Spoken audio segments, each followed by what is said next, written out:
एक बार की बात है, जंगल में बहुत तेज हवा चल रही थी।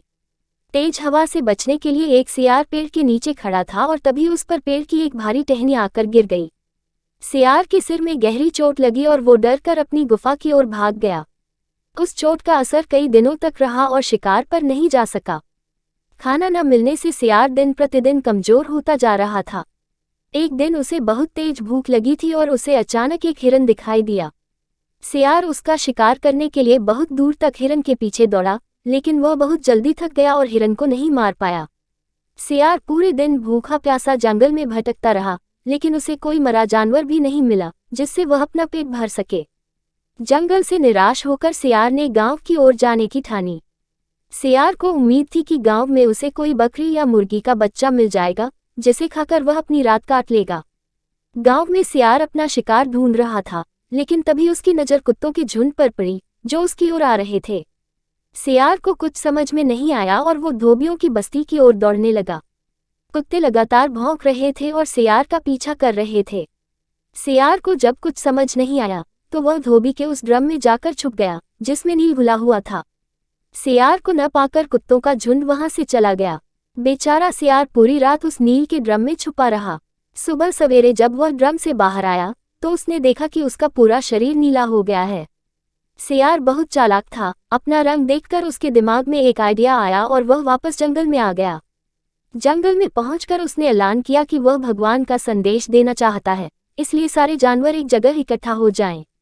सारे जानवर सियार की बात सुनने के लिए एक बड़े पेड़ के नीचे एकत्रित हो गए। सियार ने जानवरों की सभा में कहा, क्या किसी ने कभी नीले रंग का कोई जानवर देखा है? मुझे ये अनोखा रंग भगवान ने दिया है और कहा है कि तुम जंगल पर राज करो। भगवान ने मुझसे कहा है कि जंगल के जानवरों का मार्गदर्शन करने की जिम्मेदारी तुम्हारी है। सभी जानवर सियार की बात मान गए। सब एक स्वर में बोले, कहिए महाराज, क्या आदेश है? सियार ने कहा, सारे सियार जंगल से चले जाएं, क्योंकि भगवान ने कहा है कि सियारों की वजह से इस जंगल पर बहुत बड़ी आपदा आने वाली है। नीले सियार की बात को भगवान का आदेश मानकर सारे जानवर जंगल के सियारों को जंगल से बाहर खदेड़ आए। ऐसा नीले सियार ने इसलिए किया क्योंकि अगर सियार जंगल में रहते तो उसकी पोल खुल सकती थी। अब नीला सियार जंगल का राजा बन चुका था। मोर उसे पंखा झलते और बंदर उसके पैर दबाते। सियार का मन किसी जानवर को खाने का करता तो वह उसकी बलि मांग लेता। अब सियार कहीं नहीं जाता था, हमेशा अपनी सिंहासन में बैठा रहता और सारे जानवर उसकी सेवा में लगे रहते। एक दिन चांदनी रात में सियार को प्यास लगी। वह गुफा से बाहर आया तो उसे सियारों की आवाज़ सुनाई दी जो दूर कहीं बोल रहे थे। रात को सियार हू हू की आवाज़ करते हैं क्योंकि ये उनकी आदत होती है। नीला सियार भी अपने आप को रोक न सका, उसने भी जोर जोर से बोलना शुरू कर दिया।